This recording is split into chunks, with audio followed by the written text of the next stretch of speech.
அல்லேலூயா சொல்லலாமா? எத்தனை பேருக்கு தினமும் ஜெபிக்கிற பழக்கம் இருக்கு? எத்தனை பேர் வாழ்க்கையில் ஒரு முறை ஆகலும் ஜெபம் பண்ணியிருக்கீங்க?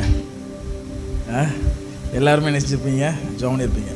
நம்முடைய ஜெபங்களுக்கு எல்லாம் பதில் கிடைக்கிறதா? பார்த்தீங்கன்னா ஜெபம்னா என்ன? நான் தேவனோடு கூட பேசுவது. நான் ஒருத்தர்கிட்ட பேசினா அவர் என்கிட்ட பதில் என்ன செய்யணும்? பேசணும். ஒருவேளை பேசலைன்னா நான் சொல்கிற காரியத்தை அவர் என்ன செய்யணும்? செய்யவாது செய்யணும். ஒரு இடத்துக்காட்டுக்கு நான் இப்போ பிரபுத்தா இருக்கார், நான் அவர்கிட்ட ஒரு வார்த்தை ஒரு காரியம் சொல்கிறேன், அதாவது அவர் இங்கே போகிறாரு, வரும்போது எனக்கு வாங்கிட்டு வந்துடுங்கன்னு நான் சொல்கிறேன். ஒன்று அவர் வாங்கிட்டு வரேன்னு சொல்லணும், இல்லைன்னா வரும்போது அவர் வாங்கிட்டு வந்திருக்கணும். வாங்கிட்டும் வரலை, வாங்கிட்டு வரேன்னு சொல்லவும் இல்லை, வாங்கிட்டு வர முடியலைன்னு சொல்லலை. அப்போ என்ன அர்த்தம்? இப்போ நான் யோசிப்பேன், ஏன் இவர் நம்ம ஒரு காரியம் சொன்னோமா, இவர் செய்யவும் இல்லை, பதிலும் பேசலை. இன்னைக்கு நிறைய பேருடைய ஜெபம் எப்படி இருக்குன்னா, நிறைய காரியங்களை ஆண்டவர்கிட்ட சொல்கிறோம், அவர் செய்யவும் இல்லை, பதில் சொல்லவும் இல்லை. ஆமாம் இல்லையா? என் ஜெபத்தை, என்னுடைய எல்லா ஜெபத்துக்கும் ஏசப்பா பதில் தரார். அப்படி யாரும் இருக்கீங்களா இங்கே? இவ்வளோ இருந்தால் நீங்கள் தேவதூதனாக தான் இருக்கணும். அநேக நேரங்களில் நம்முடைய ஜெபங்களுக்கு பதில் கிடைப்பதில்லை. பிரச்சனை என்ன அப்படின்னா, ஜெபத்துக்கு பதில் கிடைக்கலையே அப்படின்னு நம்ம கவலைப்பட்டாலும், ஏன் ஆண்டவர் என் ஜெபத்துக்கு பதில் தர மாட்டேங்கிறாருங்கிற ஒரு யோசனை நமக்கு வர்றதே இல்லை. நம்ம யோசிக்கிறதில்ல, ஏன் ஆண்டவர் என் ஜெபத்துக்கு பதில் தர மாட்டேங்கார். இன்னைக்கு ஒருத்தர் நம்மகிட்ட பேச மாட்டேங்காருன்னு நம்ம யோசிக்கும், ஏன் இவர் நம்மகிட்ட பேசலை? ஒரு இவருக்கு பிடிக்காத நம்ம எதுவும் செஞ்சிட்டோமா, பிடிக்காத எதுவும் பேசிட்டோமா, அவர் விரும்பாத செயலிலே நாம் எதுவும் ஈடுபட்டோமா, ஏன் நம்மகிட்ட அவர் பேச மாட்டேங்காரு அப்படின்னு நமக்கு என்ன செய்யும்? யோசிப்போம். அது மாதிரி தேவன் நம்ம இடத்துல பேசலைன்னா, ஏன் ஆண்டவர் நம்மகிட்ட பேச மாட்டேங்காரு, ஏன் ஆண்டவர் நமக்கு பதில் சொல்ல மாட்டேங்காருன்னு இன்னைக்கு நம்ம யோசிக்காததுனால நம்ம பண்ணுற ஜெபத்தை எப்பவுமே என்ன செய்கிறோம்? பண்ணிக்கிட்டு இருக்கு. நம்ம வாட்டுக்கு ஜெபம் பண்ணிகிட்டு இருக்கோம், அவர் வாட்டுக்கு கேட்காருன்னு நம்ம நினச்சிக்கிட்டு இருக்கோம். ஏன்னா ஸ்கூல் படிக்கும் போதெல்லாம் ஒரு ஸ்கூலுக்கு போன உடனே ஒரு ப்ரேயர் நடக்கும். எங்கள் ப்ரேயரில் சொல்லுவாங்க, ஓ காட் bless my father. உடனே நம்ம எல்லாம் சேர்ந்து என்ன சொல்லணும்? bless my father, bless my mother, bless my brothers and sisters, bless my teachers and friends, help me to make them happy always. அப்படின்னா, ஆண்டவரே எங்கள் அம்மா அப்பா ஆசீர்வதிங்க, அண்ணன் தங்கச்சி ஆசீர்வதிங்க, வேற டீச்சர் மாதிரி ஆசீர்வதிங்க, help me to make them happy always. நான் அவங்களை எப்பவுமே சந்தோஷமாக வைக்கிறதுக்கு எனக்கு உதவி செய்யுங்க. ஆமேன். அவ்வளோதான். இதே ஜெபம் தான் டெய்லி. அவர் கேட்காரு, கேட்கல, கேட்காம போறாரு, பதில் சொல்லுது. அதெல்லாம் இன்னைக்கு நம்ம ஜெபம் எப்படி இருக்குன்னா, டெய்லி ஒரு ஜெபத்தை பண்ணோமா, அவர் கேட்காரு, கேட்கல, பதில் தாராரு, தரல, ஜெபம் பண்ண வேண்டியது, போய்கிட்டே இருக்க வேண்டியது. இன்னைக்கு நிறைய பேருடைய ஜெப வாழ்க்கை அப்படிதான் இருக்கு. ஏன் பதில் தரல? ஏன் என் ஜெபத்துக்கு பதில் தரல? இப்போ ஒரு பொருளாதார மாற்றத்துக்காக ஜெபிக்கிறோம், பொருளாதாரம் என்ன செய்யணும்? மாறணும். ஏன் மாறல? அப்படின்னா அவர் ஜெபத்துக்கு பதில் தரல. பாருங்க, வேத வசனங்களை வாசிக்கும் பொழுது ஜெபித்தவங்களுக்கு எல்லாம் உடனே என்ன செஞ்சது? பதில் வந்துச்சு. நம்ம ஜெபத்துக்கு மட்டும் ஏன் பதில் வரல? பாருங்க, அவனு சில காரியங்களை வேகமாக சொல்லி இருக்கிறேன்.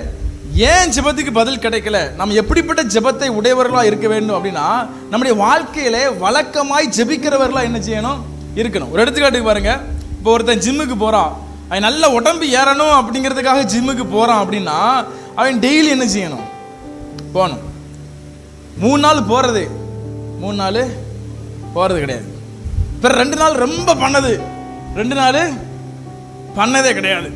1 வாரம் சாப்பாடை கரெக்டாக கண்ட்ரோலாக சாப்பிடுது, அடுத்து 1 வாரம் நல்லா வசமாக என்ன செய்யுது? அரையுது. இப்படி சாப்பிட்டா உடம்பு வைக்குமா? அவன் எதிர்பார்க்கிற அந்த ஜிம்முக்கு போய் எதிர்பார்த்த ஒரு உடம்பு வருமானா? வராது. அப்பனா ஒரு வேலையை செஞ்சாங்கன்னா என்ன செய்யணும்னா, தொடர்ச்சியாய் வழக்கமாய் செய்கிறவனாக இருக்கணும். இன்னைக்கு நம்ம ஜெபிக்கிறோம் அப்படின்னா, வழக்கமாய் நாம் ஜெபிக்கிற ஆளா இருக்கணும். டெய்லி நான் இந்த நேரம் ஜெபிக்கிறேன், டெய்லி இவ்வளவு நேரம் ஜெபிக்கிறேன் அப்படின்னா என் வாழ்க்கையில ஜெபம் வழக்கமானதா இருக்கணும். இன்னைக்கு ஏன் நிறைய ஆணுடைய பிள்ளைகளுக்கு ஜெபத்துக்கு பதில் கிடைக்கலன்னா, ஜெபம் அவங்களுடைய வாழ்க்கையில ரெகுலரா இல்ல. ஒரு நாள் ஜெபிக்கிறது, ஒரு நாள் ஜெபிக்கிறது கிடையாது. ஒரு நாள் சாப்பிடுறது, ஒரு நாள் சாப்பிடுறது கிடையாது. ஒரு நாள் தூங்குறது, ஒரு நாள் தூங்குறது கிடையாது. இப்படி ஒருத்தர் இருந்தாம்னா அவன் ரொம்ப நாள் என்ன செய்ய முடியாது? இருக்க முடியாது. பாருங்க, ஒரு நாள் நல்லா தூங்க, நான் ஒரு வீடியோவில் பார்த்தேன், ஒரு டாக்டர் சொல்லிட்டு இருந்தாரு, 5 மணி நேரத்துக்கு குறைய தூங்குறவனும் சீக்கிரம் செத்து போயிடுவானா, 8 மணி நேரத்துக்கு. எனக்கு இது ரொம்ப 8 மணி நேரத்துக்கு மேலே எனக்கு ஆச்சரியமா இருந்துச்சு. 5 மணி நேரத்துக்கு குறையா தூங்குறேன், சீக்கிரம் சாவறான், சரி. 8 மணி நேரத்துக்கு மேலே தூங்குறோம்னு என்ன செஞ்சிருவானா? அப்போனா அளவான தூக்கம் எப்போவுமே என்ன செய்யணும்? இருக்கணும். அப்போனா சரியான ஜெபம் நம்முடைய வாழ்க்கையில் எப்போவுமே இருந்தால் நம்முடைய ஜெபத்துக்கு என்ன செய்யும்? பதில் கிடைக்கும். நீங்கள் வசனங்களை வாசிச்சு பார்த்தீங்கன்னா தானியேல் 6ஆம் அதிகாரம் 10ஆம் வசனத்தில் வாசிக்கிறோம், தானியேலோ வென்றால் அந்த பத்திரத்துக்கு கையெழுத்து வைக்கப்பட்டதென்று அறிந்த போதிலும் தன் வீட்டுக்குள்ளே போய் தன் மேலறையிலே எருசலேமுக்கு நேராய் பலகணிகள் திறந்திருக்க அங்கே தான் முன் செய்து வந்தபடியே, எப்படி செய்து வந்தபடியே தினம் 3 வேளையும் தன் தேவனுக்கு முன்பாக. அப்புறம் தானியேல் வாழ்க்கையில ஜெபம் ரெகுலராகவே இருந்துச்சு, வழக்கமாகவே இருந்துச்சு. அதான் வசனத்தில் வாசிக்கிறோம், தரியுவின் காலத்திலும் கோரேசின் ராஜ்யபார காலத்திலும் தரியுவின் ராஜ்யபார காலத்திலும் தானியேலின் காரியம் எப்படியா? ராஜா மாதிரி ராஜா நினைஞ்சாச்சு, வந்தாச்சு. ராஜா செத்து அடுத்த ராஜா வந்தாச்சு. ஒரு ராஜ்யம் முடிஞ்சு அடுத்த ராஜ்யம் வந்தாச்சு. கோரேசின் ராஜ்யபார காலத்திலும் தரியுவின் ராஜ்யபார காலத்திலும் தானியேலின் காரியம் ஜெயமா இருந்தது. எப்படி ஜெயமா இருந்தது அப்படின்னா, தானியேலுடைய வாழ்க்கையில ஜெபம் ரெகுலரா இருந்துச்சு. அதனால தானியேல் ஜெபிக்கிற காரியங்கள் எல்லாம் தேவன் தானியேலுக்கு தந்தருளினார். பாருங்க, தானியேலை அடிமையா பிடிச்சிட்டு போறாங்க. அங்க பிடிச்சிட்டு போன இடத்துல ராஜா சொல்லிட்டாரு, இவங்க எல்லாமே நல்ல ஞானிகள். பிடிச்சிட்டு போறான். யாரை பிடிச்சிட்டு போவாங்க? ஒரு படையெடுத்து வராங்க ஒரு தேசத்துக்கு அப்படின்னா, அந்த தேசத்துல யாரு கொஞ்சம் நல்ல படிச்சவங்க ஞானிகளை மட்டும் தான் என்ன செய்வாங்க? பிடிச்சிட்டு போவாங்க. மற்றவங்களெல்லாம் லொட்டு லோசுக்கு எல்லாத்தையும் இணைஞ்சிருவாங்க. விட்டுட்டு போவாங்களா? கொன்னுட்டு போயிடுவாங்க. எந்த கதைக்கு ஆக மாட்டாங்கிறவன்னு என்ன செய்வாங்க? கொன்னுட்டு போயிடுவாங்க. மற்றவங்கெல்லாம் பிடிச்சிட்டு போய் இவங்களை என்ன செய்வாங்கன்னா தங்களுக்கான வேலைகளை செய்யும்படி இவங்களை என்ன செய்வாங்க? பயன்படுத்துவாங்க. இப்போ தானியேல் கூட கொஞ்சம் பேர் பிடிச்சிட்டு போயிருக்காங்க. எல்லாருக்கும் நல்ல சாப்பாடு, நல்ல மதுபானம், நல்ல ஆடு மாடு, அப்போ எதெல்லாம் அப்போ எல்லாமே நெஞ்சாங்க, சாப்பிட்டாங்க. எல்லாத்தையும் நல்லா சாப்பிடும்படியாக ராஜாவுடைய உத்தரவு. ஏன்னா இவங்க ராஜா முன்னாடி போய் நின்று செய்ய போகிறாங்க, ராஜாவுக்கு உதவியாளராக மாற போகிறாங்க. ஆனால் தானியேலுக்கு இந்த மதுபானங்கள் இதில் விருப்பம் இல்லை. பாருங்க, தானியேலுடைய காரியம் எப்படி ஜெயமா இருந்துச்சுன்னா, அவன் எப்பவுமே ஜெபிக்கிறவனா இருந்ததுனால இவன் அந்த உணவு கொடுக்குற ஆள்கிட்ட கேட்கான், எங்களுக்கு இந்த சாப்பாடு வேண்டாம், எங்களுக்கு என்னதான் வேணும்? பருப்பு, என்னது இலக்கறி, கீரை காய்கறி, அதுதான் வேணும், எங்களுக்கு அசைவம் என்ன செய்ய வேண்டாம் ஆனால் அவன் சொல்றான், சரி கொஞ்ச நாளைக்கு பார்ப்போம். எத்தனை நாளைக்கு பார்ப்போம்? கொஞ்ச நாளைக்கு. எத்தனை நாளைக்கு? நான் கொஞ்ச நாள், நீங்களும் கொஞ்ச நாள், 10 நாளைக்கு பார்ப்போம். நீங்க என்ன செய்யுங்க? பருப்பு காய்கறியை சாப்பிடுங்க. உங்க முகம் பிரகாசமா இருந்துச்சுன்னா நீங்க பருப்பு காய்கறி என்ன செய்யலாம்? கண்டினியூ பண்ணலாம். இல்லைன்னா நீங்க என்ன செய்யணும்? நான் அசைவத்துக்கு இணைஞ்சிடணும், வந்துடுறேன், அசைவம் சாப்பிட்டா தான் நல்லா புஜட்டிக்கா இருக்கலாம் அப்படின்னு சொல்லி அவன் சொல்றான். பட் இவங்க அதே மாதிரி என்ன செய்றாங்க? 10 நாள் காய்கறியும் பருப்பு நினைச்சுதாங்க சாப்பிடுதாங்க. கடைசி 10 நாள் கழிச்சு பார்த்தா யார் முகம் தான் பிரகாசமா இருக்கு? அப்படி அது கிடையாது, அப்படி நடக்காது. ஆனா தானியேலுக்கு நெஞ்சது, தானியேலுக்கு என்ன செஞ்சது? நடந்துச்சு. 10 நாள் காய்கறி சாப்பிட்ட தானியேல் முகம் பிரகாசமா இருந்துச்சு. ஏன் அப்படின்னா, இவன் ஜெபிக்கிறவன், இவன் என்ன செஞ்சாலும் என்ன செய்யும்? இவன் எதை விரும்பினாலும் நடக்கும். தானியேலின் காரியம் எதிலும் ஜெயமா இருக்கும். அது உணவா இருந்தாலும், சிங்கக்கவியா இருந்தாலும், அது தரியுவா இருந்தாலும், கோரேசா இருந்தாலும். ஏன் அப்படின்னா, தானியேல் வழக்கமாய் ஜெபிக்கிறவனா இருந்தான். அப்போஸ்தலர் நடவடிக்கைகளை வாசிக்கிறோம், அவங்க ஓய்வு நாளில் தாங்கள் பட்டணத்துக்கு வெளியே போய் ஆட்சியருகிற வழக்கமாய் ஜெபம் பண்ணுகிற இடத்தில் உட்கார்ந்து. அப்பனா வழக்கமா ஜெபிக்கிற இடத்துல உட்கார்ந்து நினைச்சாங்களாம். அப்ப நம்ம வழக்கமா ஜெபிக்கிற நேரம் இருக்கணும், வழக்கமாய் ஜெபிக்கிறவர்களா இருக்கணும். முடிஞ்சா வழக்கமாய் ஜெபிக்கிற ஒரு இடம் கூட என்ன செய்யணும்? இருக்கணும். அல்லேலூயா சொல்லலாமா? பக்கத்துல பார்த்து கேளுங்க, இன்னைக்கு ஜெபம் நீங்களா? இனிமேதான் ஜெபம் பண்ணணும். நிறைய பேர் என்ன எப்ப கேட்டாலும் என்ன சொல்லுவாங்க? இனிமேதான் ஜெபம் பண்ணணும். பைபிள் வாசிங்களா? இனிமேதான் பைபிள் வாசிக்கணும். சாப்பிட்டீங்களா? அது என்னஞ்சாச்சு? ஏற்கனவே சாப்பிட்டாச்சு, இனி என்ன செய்யணும்? சாப்பிடணும். அப்ப என்ன செய்யணும்? ஏற்கனவே ஜெபம் பண்ணிருக்கணும், இனி என்ன செய்யணும்? ஜெபம் பண்ணணும். இயேசு எப்பெல்லாம் ஜெபம் பண்ணார்? அதிகாலையில விருட்டோட இருந்துச்சாரு, ஜெபம் பண்ணாரு. வேற ராமுழுது என்ன செஞ்சாரு? ஜெபம் பண்ணாரு. வேற சாயங்காலம் போல நினைச்சாரு, ஜெபம் பண்ணாரு. 40 நாள் வனாந்திரத்தில் போய் 40 நாள் என்ன செஞ்சாரு? ஜெபம் பண்ணார். அப்போ நான் இப்போ ஜெபம் பண்ணணும், அப்போ ஜெபம் பண்ண இல்லை, நமக்கு எப்போ நேரம் கிடைக்கும் அப்பெல்லாம் ஜெபிக்கிறவர்களாக இருக்குன்னா நான் சாப்பாடு சொன்னேன். ஏற்கனவே சாப்பிட்டாச்சு, இனி என்ன செய்ய போகிறோம்? சாப்பிட போகிறோம். அது மாதிரி ஜெபம் எப்படி? ஏற்கனவே ஜெபம் பண்ணியாச்சு, இனி என்ன செய்ய போகிறோம்? இனிமேத்தான் சொல்லாதீங்க. நம்ம அதிகாலையிலே ஒரு நாளின் ஆரம்பமே எதுவாக தான் இருக்கணும்? ஜெபத்தோட தான் ஆரம்பிக்கணும். அல்லேலூயா சொல்லாமா? இப்போ நம்ம சர்ச்சில் கூகுள் மீட்டில் ஜெபம் நடக்கு 5:15 5:45 வரைக்கும். ஏன் கணிப்பு படி ஒரு பாதி பேர் உள்ள அமைக்க விட்டு என்ன செய்தாங்க? தூங்குதாங்களா இல்லையோ பெசாம என்ன செய்தாங்க? கப்புன்னு வாயை மூடி என்ன செய்தாங்க? பெசாம உட்காந்துருக்காங்க. நான் என்ன சொல்றேன்? ஒரு ஜெப குறிப்புக்காக சொல்லி ஜெபம் பண்றோம். பாட்டு ஆராதனை முடிஞ்சதுலேருந்து ஜெபம் பண்ணுதோம் அப்படின்னா நீங்கள் அந்த ஜெப நேரத்தில் அந்நிய பாஷையில் என்ன செய்யுங்க, ஜெபத்தோட சேர்ந்து அந்நிய பாஷை பேசிக்கிட்டு இருங்க, அல்லது ஸ்தோத்திரம் போட்டுக்கிட்டு இருங்க. அது நீங்கள் ஜெபிச்ச மாதிரி ஆச்சு. சும்மா கேட்டுக்கிட்டு இருந்தால் மட்டும் இல்லை. நான் என்ன சொல்கிறேன்னா, காலையிலேயே உங்கள் நாள் ஜெபத்தில் என்ன செய்யட்டும், தொடங்கட்டும். பாருங்க, மனசுக்கு ரொம்ப சந்தோஷமா இருக்கும், ரொம்ப சமாதானமா இருக்கும். காலையிலே நீங்க ஜெபிச்சு வேலைகளை ஆரம்பிச்சீங்கன்னா வரலையா சொல்லாமா? அப்ப நான் நம்முடைய ஜெபம் கேட்கப்படணும்னா நம்முடைய ஜெபம் எப்படிப்பட்டதா இருக்கணும்?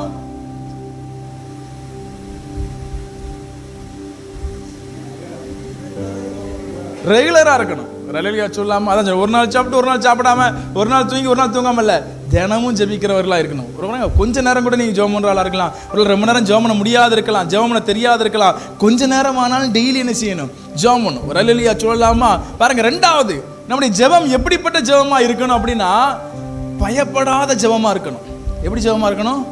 பயப்படாத ஜெபமா இருக்கணும். இன்னைக்கு சிலர் பார்த்தீங்கன்னா ஜெபம் தான் பண்ணுவாங்களே ஒழிய எந்த நேரம் என்ன செய்வாங்க, இந்த நேரம் என்ன செய்வாங்க, உயிருக்கு பயப்படுவாங்க, வியாதி வந்துருமோன்னு பயப்படுவாங்க, விபத்து வந்துருமோன்னு பயப்படுவாங்க. பயந்தாங்கோலிகள் ஜெபத்தை ஆண்டவர் ஒரு காலத்திலையும் கேட்கறதே கிடையாது. நீங்க வேணா பாருங்க, பயந்துகிட்டே இருக்கவங்க ஜெபத்தை ஆண்டவர் நினைச்ச மாட்டாரு. நீங்க 4 மணி நேரம் ஜெபம் பண்ணாலும் பயந்துகிட்டே ஜெபம் பண்ணீங்கன்னா அவரை நம்பலன்னு அர்த்தம். பயந்துகிட்டே ஜெபம் பண்ண என்ன அர்த்தம்? அவரை நம்பலன்னு அர்த்தம். பாருங்க, தானியேல், மறுபடியும் தானியேலுக்கு வரேன். இப்போ என்ன சட்டம் போட்டிருக்காங்க, ராஜாவை தவிர வேற யாரும் என்ன செய்யக்கூடாது, வணங்கக்கூடாது. எத்தனை நாளைக்கு? எத்தனை நாளைக்கு? எல்லாருமே யோசிக்கிங்க, தெரிஞ்ச மாதிரி சொல்லுங்க. எத்தனை நாளைக்கு? எத்தனை நாளைக்கு? 30 நாளைக்கா? 30 நாளைக்கா? 60 நாளுக்கா? 30 நாளைக்கு. சரி, நீங்க எல்லாம் 30 நாள் விருப்பப்படுத்தீங்க, அதனால என்ன செய்வோம், 30 நாளே வச்சுக்கிடுவோம். 30 நாளைக்கு என்ன செய்யக்கூடாது, ராஜாவை தவிர யாரையும் உடனே தானியேல், ஐயோ ராஜாவை தவிர யாரையும் என்ன செய்யக்கூடாது, வணங்கக்கூடாது, ஜெபம் பண்ணக்கூடாதுன்னு சொல்லிட்டாங்க.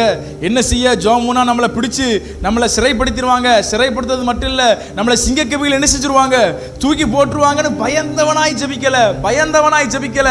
ஜன்னலை அடைச்சிக்கிட்டு ஜெபிக்கல. அவன் வழக்கம் போல ஜன்னலை திறந்து எருசலேமுக்கு நேராக தன் கைகளை விரித்து பயப்படாதவனாய் ஜெபித்தான். ஒரு அல்லேலூயா சொல்லலாமா? நான் என்ன சொல்றேன்னா, ஒரு காரியத்துக்காக நான் ஜெபிக்கிறேன் என்றால் அந்த காரியத்தை குறித்து எனக்கு பயம் இருக்கக்கூடாது. ஆண்டவர் என்னை பாதுகாக்க வேண்டும் என்று ஜெபிக்கிறேன் அப்படின்னா, ஆண்டவர் பாதுகாப்பதிலே தவற மாட்டார். அதனால எனக்கு விபத்து வரும், வியாதி வரும் என்கிற பயம்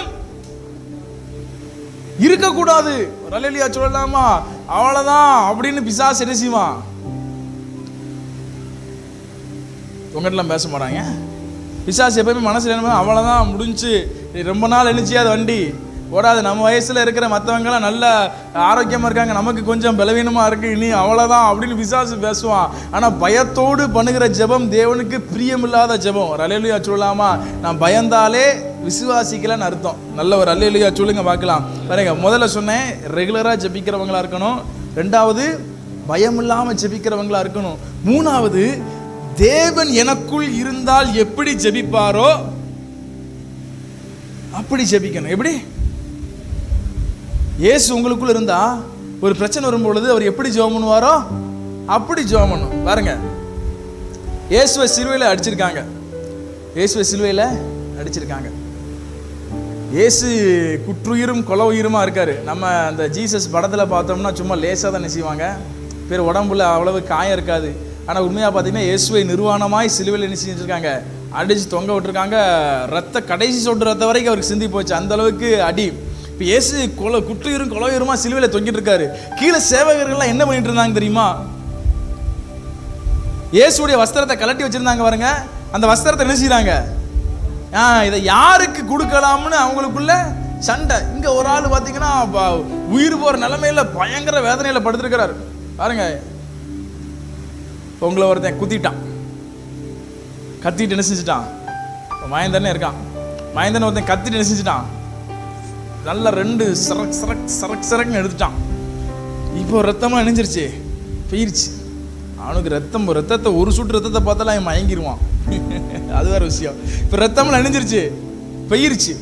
இப்போ அவனுக்கு தெரியுது நம்ம இனி அவ்வளோதான், இனி ஒரு குத்து தான், நம்ம இனி பிழைக்க போறதில்ல. குத்துன 2 பேரும் என்ன செய்தாங்க, இவன் ஃபோன் எடுத்துக்கிட்டு என்ன செய்தாங்க, சண்டை விடுதாங்க. இந்த ஃபோனு யார், உனக்கா எனக்கா, இந்த ஃபோனு உனக்கா எனக்கான்னு சண்டை போடுதாங்க. இவன் சொல்லுதான், ஐயோ எனக்கு உயிர் போதேன்னு சொல்லுதான். அந்த சிச்சுவேஷன்ல அவங்க 2 பேர்த்த பார்க்கும்பொழுது ஆண்டவர் மகேந்திரன்ட்ட கேட்காரு, மகேந்திரனே, நீ என்கிட்ட என்ன செய்ய போற, வரப்போற, கடைசியா நீ என்ன ஜெபம் பண்ண விரும்புற? மகேந்திரன் என்ன ஜெபம் பண்ணுவான்?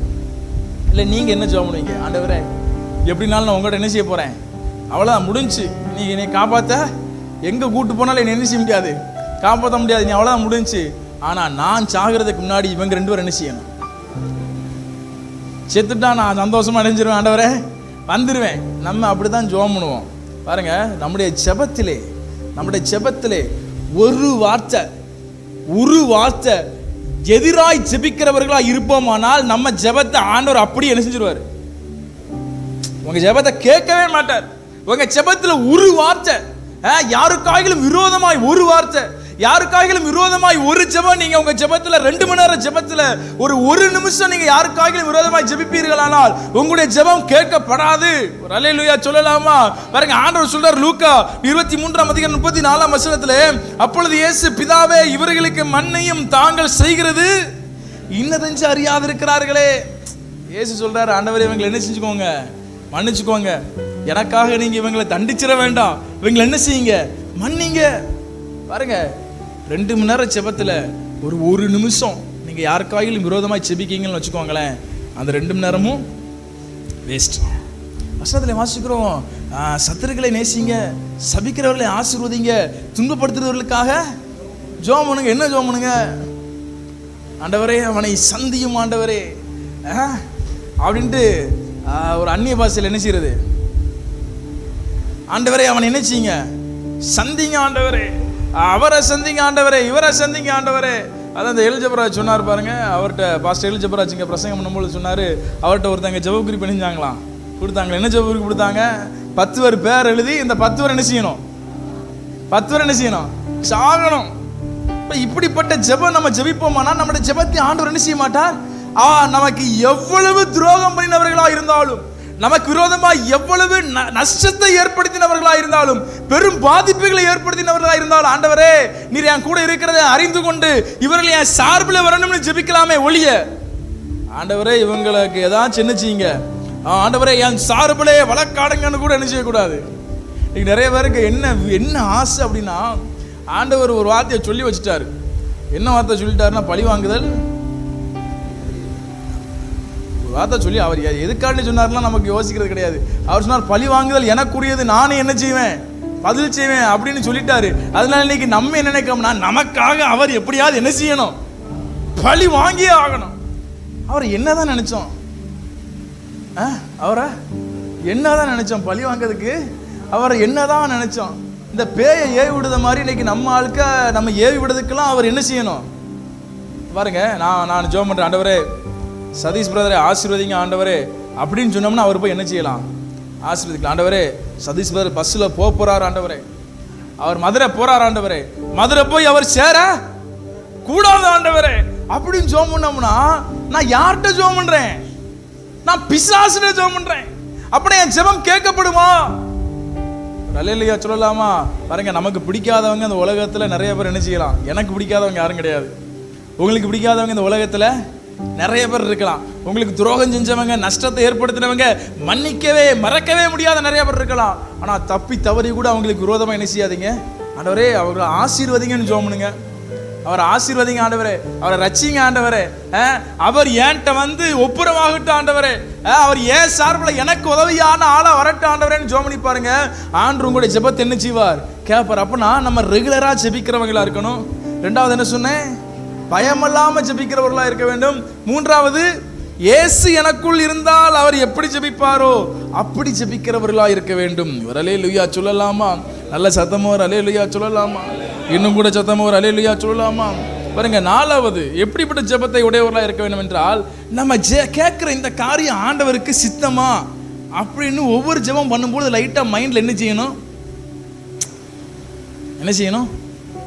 தோணணும். நம்ம கேட்குற இந்த காரியம் சரியா, நம்ம இதை கேட்கலாமா, நம்ம இதை செய்யலாமா அப்படின்னு டக்குன்னு மைண்டில் என்ன செய்யணும், தோணணும். இன்னைக்கு நிறைய நேரங்களில் நம்ம ஆண்டவர்கிட்ட கேட்குற காரியத்தை வெளியே சொல்ல முடியாது. நீங்கள் கேட்குற காரியத்தெல்லாம் வெளியே சொல்லலாமா? இன்னைக்கு நிறைய பேர் ஜெபிக்கிற காரியத்தை வெளியே சொல்ல முடியாது. அப்படின்னா தேவனுக்கு சித்தம் இல்லாத ஜெபம், தேவனுக்கு சித்தம் இல்லாத ஜெபம். ஆண்டவருக்கு நம்ம இதை கேட்கறதுல அவருக்கு பிரியமே இல்லைன்னு தெரிஞ்சாலும் அல்லேலூயா சொல்லலாமா? ஒரு எடுத்துக்காட்டுக்கு பாருங்க, ஒரு எடுத்துக்காட்டுக்கு ஆண்டவர் நைட்டு வாராரு, ஒரு 12 மணி 12:30 விழிச்சு பார்க்கிங்க, உங்க ரூமே எப்படி இருக்கு? வெளிச்சமா இருக்கு, வெள்ளையா இருக்கு. இன்னைக்கு தடப்புறான்னு எந்திரிச்சு உட்காருதீங்க, அது கண்டிப்பா பிசாசு இல்லைன்னு மட்டும் உங்களுக்கு தெரியுது. இன்னும் ஆண்டவர் சொல்றாரு, நான் தான் மகனே ஏசு என்ன செஞ்சிருக்கேன், வந்திருக்கேன். ஆண்டவரே ஐயோ அப்படி இப்படிங்கன்னு சும்மா ஒரு 2-3 வார்த்தை நினைச்சிட்டீங்க, போட்டு விடுதீங்க. உடனே எது என்ன ஆண்டவரேன்னு கேட்கீங்க.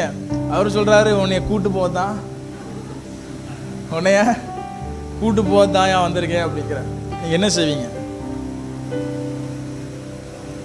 ஆண்டவரே அதுக்குள்ளே நீ கூட்டு போனா எப்படி ஆண்டவரே?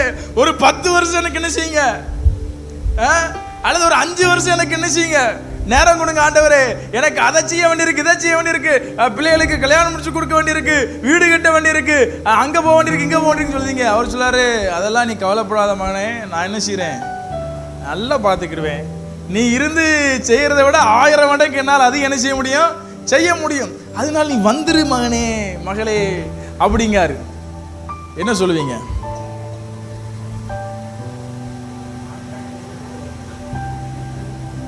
என்ன சொல்லுவீங்க? பாருங்க, அவர் எங்க கூப்பிடுதாரு, நம்மள பரலோகத்துக்கு கூப்பிடுதாரு அப்படின்னு சந்தோஷம் வரணும். ஒரு எடுத்துக்காட்டுக்காக சொல்றேன், சந்தோஷம் வரணும். இப்ப ஜெபம் பண்றீங்க, ஆண்டவரே நான் உயிரோட இருந்துதான் ஆகணும். நம்ம இப்படி கேட்கலாம், ஆண்டவரே நான் மரிச்சு போய் நீ என் ஆவியை கூட்டு போக வேண்டாம், முடியுமானா எலியாவை கூட்டு போன மாதிரி, எலியாவை கூட்டு போன மாதிரி, ஏனாக்கா கூட்டு போன மாதிரி கூட்டு போங்க. எல்லாம் என்ன செய்யுங்க, நீ விட்டுட்டு போயிருக்க, நீர் மரணத்தை சிலுவையில ஜெயிச்சிட்டீர்னு சொல்லுதீரு. நீர் என்ன செய்ய, நீ எலியாவை கூட்டு போன மாதிரி கூட்டு போவோம், இல்லைன்னா என்னை விட்டுட்டு போவேன். நான் ஏன் விளையாட்டுக்கு அதை சொல்றேன், நான் ஏன் இதை சொல்றேன் அப்படின்னா, எதுவா இருந்தாலும் நான் செபிக்கிற காரியத்தில் தேவனுடைய சித்தம் உண்டாங்கிற ஒரு தெளிவு நமக்கு என்ன செய்யணும், இருக்கணும். அல்லேலூயா சொல்லாமா? பாருங்க, ஆண்டவருக்கு பிடிக்காத ஒரு காரியத்தை நான் தொடர்ச்சியாக கேட்டுக்கொண்டே இருப்பேன், ஆனால் அவர் எனக்கு எப்படி செய்வார், அந்த ஜெபத்துக்கு எப்படி பதில் கிடைக்கும்? ஒரு அல்லேலூயா சொல்லலாமா? நல்ல சத்தமா ஒரு அல்லேலூயா சொல்லலாமா? அப்படின்னா பாருங்க, வழக்கமாய் ஜெபிக்கிறவங்களா இருக்கணும், பயம் இல்லாம ஜெபிக்கிறவங்களா இருக்கணும், ஆண்டவர் எப்படி ஜெபம் பண்ணுவாரோ அப்படி ஜெபிக்கணும், தேவனுடைய சித்தத்தை அறிந்து நாம் ஜெபிக்கிறவர்களா இருக்க வேண்டும். ஒரு அல்லேலூயா சொல்லலாமா? கடைசியா ஒரே ஒரு காரியத்தை சொல்லி நான் முடிக்கிறேன். நம்முடைய ஜெபம் எப்படிப்பட்ட ஜெபமா இருக்கணும்னா, அதிகாரம் உள்ள ஜெபமா இருக்கணும். பாருங்க, ஜெபத்திலே அழலாம் தான், அழலாம் தப்பு இல்லை. சில நேரங்களில் நமக்கு அழ வேண்டிய சூழல் இருக்கும்போது ஆண்டவர்கிட்ட அழலாம், தப்பு இல்லை. ஆனால் எப்போவுமே அழுதுகிட்டே என்ன செய்யக்கூடாது, இருக்கக்கூடாது. நான் அதை ஏற்கனவே சொன்னேன். ஒருத்தர் என்கிட்ட சொன்னார், நான் இங்கே கழுகுமல்ல தான் சொன்னேன் நினைக்கிறேன். ஒருத்தர் என்கிட்ட சொன்னார், தம்பி எங்கள் அம்மாவை வீட்டில் ஜெபம் பண்ண வேண்டாம்னு நினைச்சிங்க சொல்லுங்கன்னார். அவங்க வந்து எப்பமா சர்ச்சுக்கு வருவாங்க. நான் கேட்டேன், என்னண்ணே எதுக்குண்ணே இப்படி சொல்கிறீங்க, ஜெபம் பண்ண வேண்டாம்னு சொல்கிறீங்க அப்படின்னு கேட்டேன். இல்லை தம்பி, எங்கள் அம்மா ஜெபம் பண்ணுதே எந்த நேரம் என்ன செய்யுதா, அழுதுகிட்டே இருக்கா தம்பி. அதனால எங்கள் அம்மா என்ன செய்ய வேண்டாம்னு சொல்லுங்க, ஜெபம் பண்ண வேண்டாம்னு சொல்லுங்க. பாருங்க, அழுதுகிட்டே இருக்கக்கூடாது. ஜெபத்தில் அழலாம் தப்பு இல்லை, அதுக்காண்டி அழுக மட்டுமே என்ன செய்யக்கூடாது, ஜெபமாக இருக்கக்கூடாது. ஜெபத்திலே தேவன் நமக்கு தந்த அதிகாரத்தை பயன்படுத்த வேண்டும், பிசாசை கடிந்து கொள்ள வேண்டும். பாருங்க, ஒரு பிரச்சனை நமக்கு வருதுன்னா பிரச்சனையை தேவன் தரவில்லை, பிரச்சனை தந்தது யாரு, பிசாசு. அப்ப என் ஜெபத்திலே நான் பிசாசு என்ன செய்யணும், கடிந்து கொள்ளணும். இந்த பொருளாதார தடை ஏற்படுத்துகிற பிசாசே உன்னை இயேசுவின் நாமத்திலே கடிந்து கொள்ளுகிறேன். குடும்பத்திலே சமாதானத்தை கெடுக்கிற பிசாசே உன்னை இயேசுவின் நாமத்திலே கடிந்து கொள்ளுகிறேன். இந்த மனிதன் மூலமாய் கிரியை செய்கிற பிசாசே உன்னை இயேசுவின் நாமத்திலே கடிந்து கொள்ளுகிறேன். இயேசு எப்படி ஜெபிச்சார் தெரியுமா? அவர் அதட்டினார். வசனத்தில் வாசிக்கிறோம், அவர் அதட்டினார். ஒரு தகப்பன் தன்னுடைய மகனை கூட்டிட்டு சீசர் இடத்துல வாரான். சீசர் இடத்துல என்ன செய்யறான், வாரான். சீசர் இடத்துல வந்து என் மகனுக்காக என்ன செய்யணும், ஜெபம் பண்ணணும். அவன் திடீர்னு மகனுக்கு என்ன பிரச்சனைனா, பேய் பிடிச்சிருக்கு. அவன் திடீர்னு தண்ணிக்குள்ள போய் விழுதான், திடீர்னு தீல போய் விழுதான். அதனால இவனை எப்படியாச்சும் இந்த சீசர்களும் 12 பேரும் சேர்ந்து இணைஞ்சாங்க. ஏற்கனவே அவங்க ஒரு அப்ப கதைக்காகாத ஆளா இருந்தாங்க இயேசு கூட இருக்கும்போது. 12 பேரும் சேர்ந்து ஜோமணி பார்த்தாங்க, ஒன்றும் என்ன செய்யலை, ஆகலை. உடனே இயேசுட்ட கூட்டு வராங்க. இயேசுட்ட கூட்டு வந்தோடனே இயேசு என்ன செஞ்சாங்க, மத்தேயு 17ஆம் அதிகாரம் 18ஆம் வசனத்தில் வாசிக்கிறோம், இயேசு பிசாசை அதட்டினார். உடனே அது அவனை விட்டு புறப்பட்டது. அந்நேரமே அந்த இளைஞன், பாருங்க, சில நேரங்களிலே சில பிரச்சனைகள் மாறுறதுக்கு நம்ம என்ன செய்யணும், அதட்டணும். அதிகாரத்தில் என்ன செய்யணும்? அதட்டணும். என் குடும்பத்திலே கிரியை செய்கிற பொல்லாத பிசாசே உன்னை இயேசுவின் நாமத்திலே கடிந்து கொள்கிறேன், இயேசுவின் நாமத்திலே அதட்டுகிறேன்னு சொல்லி அதட்டுகிற ஜெபம் நம்ம என்ன செய்யணும்? பரவாயில்ல பாருங்க, காற்றடிக்கு புயல் அடிக்கி இயேசு இப்ப கடலை ஏஞ்சின்னு என்ன சொன்னாரு அப்படின்னு அதட்டினார். உடனே சீசர்லாம் ஆச்சரியப்பட்டாங்க, என்னடா இவர் காற்றையும் கடலையும் பார்த்து என்ன செய்யறாரு? அதட்டுறாரு. இன்னைக்கு நம்ம ஆளுக்கு ஒரு ஆளுக்கு பிசாசு பிடிச்சிருக்குன்னா பிசாசு என்ன செய்தாங்கன்னா, நீ எங்கிருந்து வந்த, நீ ஏன் வந்த, நீ யார் அனுப்பி வந்த, உன் பேரு என்ன, நீங்க எத்தனை பேரு உள்ள இருக்கீங்க, நீங்க எப்போ போவீங்க, உங்களுக்கு கொடுக்கப்பட்ட வேலை என்ன. ஆமா, நம்ம கேட்கறதெல்லாம் பிசாசு நமக்கு உண்மையை சொல்லிடும்னு நினைச்சுக்கிட்டு அதுவே பொய்யும். பிசாசு ஏசப்பாட்டையே போய் சொல்லுவான். பிசாசு ஏசப்பாட்டையே போய் சொல்லுவான். நீ எங்க இருந்து வந்த, உன் பேர் என்னன்னா அது ஒரு பேர் சொல்லுதுன்னு வச்சுக்கிடுவோமே, அது உண்மையா இருக்குன்னு நினைக்கிறீங்களா? அவனே பொய்யன். அவன் எங்க இருந்து வந்த, ஏன் வந்தன்னா அவனுக்கு கொஞ்ச நேரம் அந்த நேரத்தை பயன்படுத்தி பேச்சு கொடுத்துக்கிட்டு பொய் சொல்லிக்கிட்டு விளையாண்டுக்கிட்டு இருப்பான். ஆனா பிசாசை எப்படி போக சொல்லணும்னா, அவர் அதட்டினார் உடனே அந்த பிசாசு என்ன செஞ்சுதான். இன்னைக்கு நம்முடைய வாழ்க்கையில தடைகளை ஏற்படுத்துகிறவன் பிசாசு. பொருளாதார தடையா இருக்கலாம், திருமண தடையா இருக்கலாம், வருமானத்திற்கான தடையா இருக்கலாம், சந்தோஷமா இருப்பதற்கான தடையா இருக்கலாம். எல்லா தடைகளை ஏற்படுத்துகிற பிசாசை நம்ம கட்டிந்து கொண்டு அதட்டாவிட்டால் அந்த காரியம் என்ன செய்யாது? மாறாது. உரலிலே சொல்லாமா, ஆண்டவர் நம்மிடத்தில் எதை விரும்புகிறார்னா, நம்ம தான் அந்த பிசாசை அதட்டி என்ன செய்யணும்? ஆண்டவர்கிட்ட மோசே கேட்கிறார், ஆண்டவரே இந்த பக்கம் எகிப்தியர்கள் வந்துட்டாங்க, இந்த பக்கம் செங்கடல் இருக்கு, நான் என்ன செய்யட்டும்? ஆண்டவர் என்ன சொன்னார்? மகனே உருக்கமா என்ன செய்ய, ஜோமனு, நான் வந்து செங்கடல் என்ன செய்தேன்? ரெண்டாக்கி விடுதேன் அப்படின்னாரா? உன் கோலை நீட்டி செங்கடலை இரண்டாய் பிளந்து விடுனார். ஆண்டவரே தண்ணி இல்லைன்னு கவலைப்படுதாங்க ஆண்டவரே, அழுகுறாங்க ஆண்டவரே, முறுமுறுக்காங்க ஆண்டவரே, என்ன செய்யட்டும்? ஜோமனு. என்ன ஜோமனு? வழங்கால் போட்டு ஜோமனு. என்ன வரட்டும்? தண்ணி வரட்டும் ஜோமனு. நீ போய் கண்மலையை பார்த்து என்ன செய்ய, நான் கண்மலையை பார்த்து தண்ணியை வர சொல்லுதேன், நீ அவங்ககிட்ட சொல்லிடு, தண்ணி என்ன செய்ய போகுது? வரப்போகுதுன்னு சொல்லிடு அப்படி சொன்னாரா? இல்ல. நிறைய நேரங்கள்ல பாத்தீங்கன்னா நம்ம அதிகாரத்தில் செயல்பட வேண்டும் தான் தேவன் விரும்புகிறார். அவர் இன்னைக்கு நம்மளை ஏன் ரட்சிச்சிருக்கிறார்னா, நம்ம மூலமா என்ன செய்யணும்? காரியம் நடக்கணும். அவர் நடத்தணும்னா அவர் நம்மளை ரட்சிக்காமலே ஏகப்பட்ட காரியம் என்ன செய்யலாம், பண்ணலாம். அவர் விரும்புகிறது நம் மூலமாய் நடக்கணும். நம் மூலமாய் நடக்க வேண்டும் என்றால் நமக்கு அதிகாரம் இருக்குன்னு நமக்கு அறிவு வேணும். அது மாத்திரமல்ல, அந்த அதிகாரம் இருக்கிறத ஜெபத்தில் என்ன செய்யணும்? காட்டணும். வரலையா சொல்லலாமா? அதான் சொன்னேன், ஒரு தடை இருக்குன்னா அந்த தடையை என்ன செய்யணும்? கட்டிந்து கொள்ளுங்க. அந்த தடை ஏற்படுத்திய பிசாசே இயேசு நாமத்தில் நினைச்சிறேன், கட்டிந்து கொள்ளுங்க. பணத்தை சேமிக்க முடியல, பொருளாதாரத்தில் நெருக்கடியா இருக்கலாம், பொருளாதார நெருக்கடியை உண்டு பண்ணுகிற பிசாசே உன்னை இயேசு நாமத்திலே கட்டிந்து கொள்ளுகிறேன். வியாதி ஏற்படுத்துகிற பிசாசை உன்னை இயேசு நாமத்திலே கட்டிந்து கொள்ளுகிறேன். கடிந்து கொண்டு ஜெபிக்க ஆரம்பிச்சு பாருங்க, அதிகாரத்தோடு ஜெபிக்க ஆரம்பிச்சு பாருங்க. நம்முடைய வாழ்க்கையில ஜெபத்திற்கான பதில் கிடைப்பதை உங்கள் கண்கள் காண ஆரம்பிக்கும். வரலையா சொல்லாமா? எப்படி ஜெபிக்கணும்? ரெகுலரா வழக்கமாய் ஜெபிக்கிறவர்களா இருக்கணும், பயம் இல்லாம ஜெபிக்கிறவர்களா இருக்கணும். இயேசு உள்ள இருந்தா எப்படி ஜெபம் பண்ணுவாரோ அப்படி ஜெபிக்கணும். தேவனுடைய சித்தத்தை அறிந்து ஜெபிக்கணும். அதிகாரம் உடையவர்களா ஜெபிக்கணும். 5 காரியம் சொன்னேன். இந்த 5 காரியத்தை நீங்க எழுதி வச்சிருந்தீங்கன்னா உங்களுக்கு ஞாபகம் இருக்கும். நீங்க எழுதி வைக்கலன்னா நீங்க வெளியே போகும்போது என்ன செஞ்சிருவீங்க? மறந்துடுவீங்க. நீங்க ஜெபம் பண்ணும் போதெல்லாம் இந்த 5 காரியம் என்ன செய்யணும்? உங்க மைண்ட்ல வரணும். இந்த 5 காரியம் மைண்ட்ல வரணும். வந்துச்சுனாலே உங்களுடைய ஜெபத்தை தேவன் கேட்டு அதற்கு நிச்சயம் பதில் தர வல்லவராக இருக்கிறார். வரலையா சொல்லாமா? நம்ம ஜெபத்துக்கு கேட்டு அதை செய்ய முடியாதவர் அல்ல, அவரால் செய்யக்கூடாத அதிசயமான காரியம் ஒன்றுமில்லை. அப்படின்னா ஏன் செய்யலைன்னா நம்ம சரியாக ஜெபிக்கலை. அதனால் இப்படிப்பட்ட மாற்றங்களை நம்முடைய ஜெப வாழ்க்கையில் கொண்டு வருவோம். தேவன் நம்ம கேட்கிற காரியங்களை தந்து நம்முடைய வாழ்க்கையிலே பெரிய காரியங்களை செய்வார். ஆண்டவர் தாமே உங்களை ஆசீர்வதிப்பார்.